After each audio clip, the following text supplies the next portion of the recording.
Good morning students. आज हम class 8 का एक्सरसाइज 3.3 का क्वेश्चन नंबर 2 करेंगे। क्वेश्चन नंबर 2 में हमें दिया गया है समानांतर चतुर्भुज में एक्स वाई जेड के मानों को ज्ञात करो। हमारी पहली आकृति दी हुई है, ये ABCD हमें एक समानांतर चतुर्भुज दी हुई है। इसके एक्स वाई जेड हमसे कोण पूछे गए हैं और हमें एक कोण दिया गया है। पहले कोण में भी क्वेश्चन में भी हमने आपको बताया था कि समानांतर चतुर्भुज के सम्मुख कोण क्या होते हैं, बराबर होते हैं।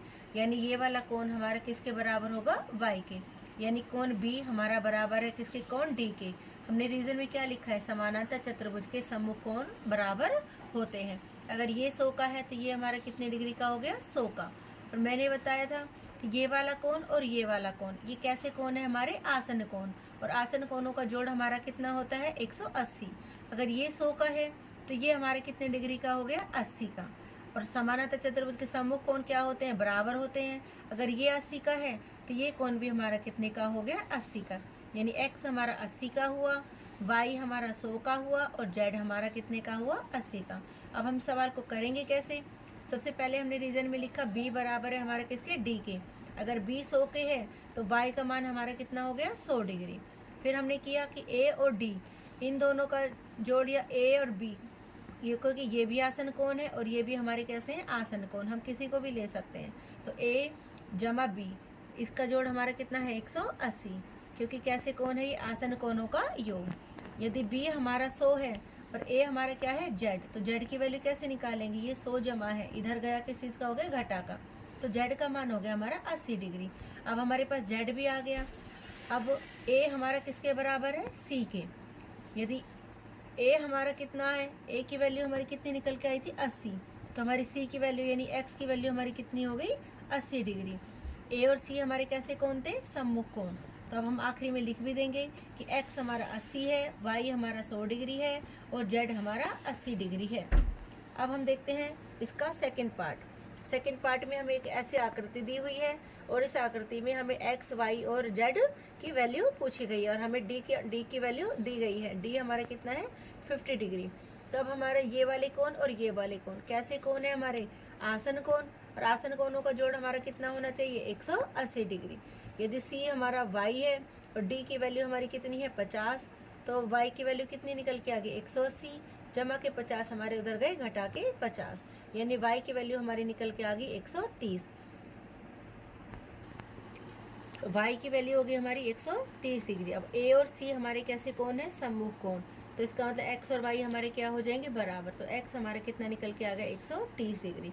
अब y और z हमारे बराबर है। ये कैसे कोण है, हमारे एकांतर कोण, क्योंकि CD और AB समानांतर है और BC हमारी क्या है, एक तिर्यक रेखा है। तो z की वैल्यू हमारी होगी y के बराबर और y हमारा कितना था, 130 डिग्री। ये देखो CD और हमारी AB रेखा क्या है, समानांतर रेखा है। और ये वाली जो हमारी BC है ये हमारी कैसी है, एक तिर्यक रेखा है। तो ये y हमारा तिर्यक रेखा के इधर बना हुआ है और z हमारा तिर्यक रेखा के इधर। तो ये कैसे कोण है, एकांतर कोण। तो y और z हमारे कैसे होंगे, बराबर कोण होंगे। इसलिए y की वैल्यू हमारी z के बराबर होगी और y हमारा 130 था तो z भी हमारा कितना हो जाएगा, 130 डिग्री। तीसरे भाग में हमें एक आकृति दी हुई है और इस आकृति में हमारा विकर्ण दिखा रखा है, कितने डिग्री पर काट रहा है, 90 पर। ये वाला कोण हमारा कैसा होता है, 90 डिग्री का। इसका मतलब ये वाली आकृति हमारी कैसी है, समचतुर्भुज है, क्योंकि इसके जो विकर्ण है 90 डिग्री पर काट रहे हैं। समचतुर्भुज के विकर्ण हमारे कितने डिग्री पर काटते हैं, 90 डिग्री पर। तो हमारा क्या होगा, अगर ये हमारा 90 का है तो ये वाला कोण हमारा कैसा हो जाएगा, 90 का हो जाएगा, क्योंकि ये हमारे विकर्ण है और विकर्ण परस्पर कितने डिग्री पर काटते हैं, 90 डिग्री पर। या हम ऐसे भी देख सकते हैं, ये कैसे कोण है, हमारे शीर्षाभिमुख कोण।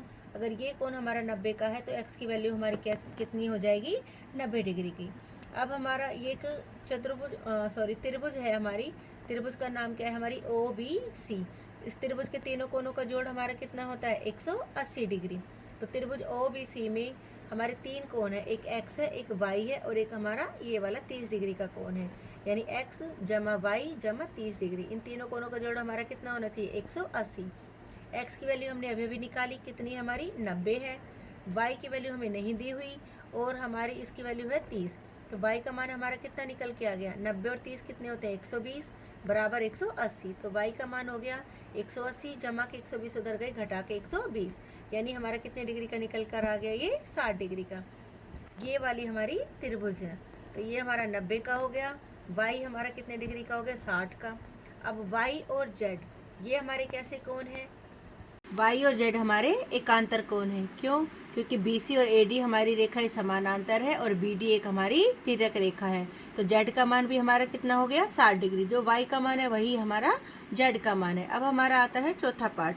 चौथे पार्ट में हमारे ये एंगल्स पूछे गए हैं और हमें बी का मान दिया हुआ है। अब सबसे पहले जो चीज हमारे इससे रिलेटेड है हम उस एंगल को निकाल लेंगे। बी और वाई ये हमारे कैसे कोण है? सम्मुख कोण है। बी बराबर किसके है? डी के।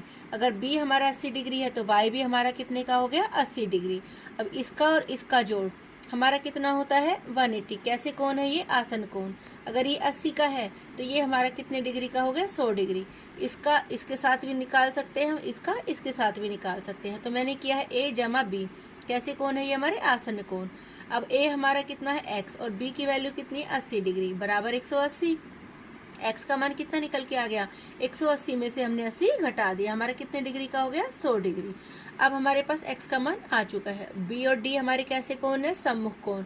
यदि b हमारा 80 डिग्री है तो y भी हमारा कितना हो गया? 80 डिग्री। अब हमारा b और z ये कैसे कोण है? हमारे b और z ये है हमारे संगत कोण। तो z की वैल्यू हमारी कितनी निकल के आ गई? 80 डिग्री। ये संगत कोण क्यों है? क्योंकि ये रेखा और ये रेखा हमारी कैसी रेखा है? समानांतर रेखा। और ये वाली रेखा, ये रेखा हमारी कैसी हो जाएगी? तिर्यक रेखा। तो एक हमारा बी है और एक हमारा जेड है। ये दोनों कोण हमारे कैसे कोण हो जाते हैं? संगत कोण। और संगत कोण क्या होते हैं? बराबर। तो हमारी जेड की वैल्यू निकल कर आ गई 80 डिग्री। अब आता है हमारा पांचवा भाग। पांचवें भाग में हमें एक ऐसी आकृति दी हुई है और हमें कुछ एंगल्स दिए हुए हैं। तो सबसे पहले हम क्या करेंगे? अब हमें एक बात पता चल रही है कि बी और डी ये समानांतर चतुर्भुज है। तो अगर बी हमारा 112 डिग्री है तो वाई का मान भी कितना हो गया? हमारा 112 डिग्री, क्योंकि बी और डी बराबर है। सम्मुख कोण समानांतर चतुर्भुज के बराबर होते हैं। अब हम एक त्रिभुज लेते हैं। त्रिभुज हमारी ए, सी और डी। उसमें एक कोण हमें पता है 40 डिग्री। वाई का हम मान निकाल चुके हैं, कितने का है? हमारा 112 डिग्री। तो हमारा किसका मान निकल के आ जाएगा? एक्स का। तो त्रिभुज ए सी डी में x जमा वाई जमा 40 degree is equal to 180 degree. तो x जमा 112 जमा 40 degree is equal to 180 degree. तो x जमा 112 और 40 कितने हो गए? 152 बराबर में है 180 डिग्री। तो x का मान कितना निकल के आ गया? 180 घटा के 152 डिग्री, हमारा 28 डिग्री निकल के आ गया। अब हमारे पास x की वैल्यू भी आ चुकी है। अब रह गया हमारा z। अब z हमारा किसके बराबर है? x के। कैसे कोण है ये? हमारे एकांतर कोण। क्यों? क्योंकि CD और AB बराबर समानांतर है और AC हमारी एक तिर्यक रेखा है। तो अगर x का मान 28 डिग्री है तो z का मान भी कितना हो गया? हमारा 28 डिग्री। Thank you.